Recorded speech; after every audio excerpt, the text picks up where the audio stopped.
U drugoj najavi 29. epizode Dalekog grada pratimo najintimniju scenu Džihana i Alije do sada. Trenutak kad riječi konačno sustignu osjećaje. Soba je tiha, Džihan pogleda oko sebe pa Kaliji. Mjesecima smo boravili u ove dvije sobe, kaže i prstom pokaže. Ja tamo u radnoj, a ti ovdje u spavačoj. Alija se nasmije, toplo, gotovo stidljivo. Da, i ovdje sam bila, pokaže fotelju na kojoj je najčešće drijemala.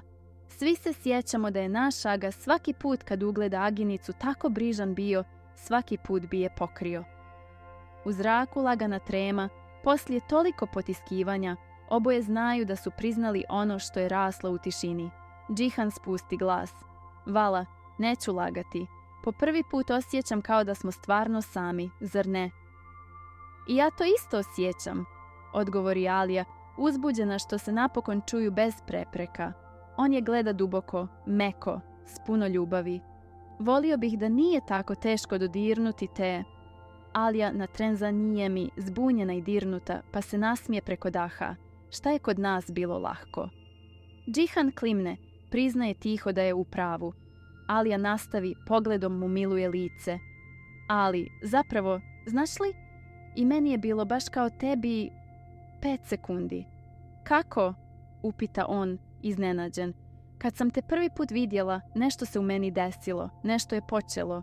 Razumjela sam, a nisam razumjela, naravno tad nisam znala. Samo se probudilo nešto. Džihan ostane bez teksta. U očima mu se vidi olakšanje i zahvalnost. Udahne pa prizna. Naš put je bio jako težak. Trebao nam je neko da nam pokaže put.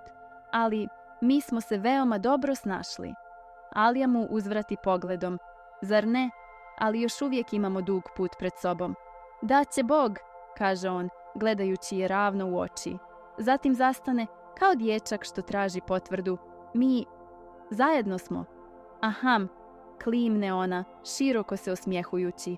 Na tren se pogube kao zaljubljeni tinejdžeri. Dakle, jedno uz drugo.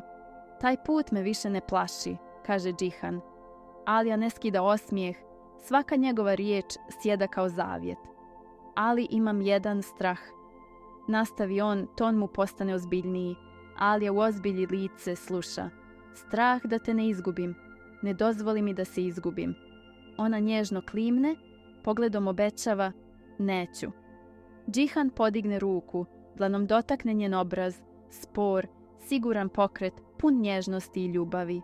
Gleda je onako kako se gleda dom koji si napokon našao.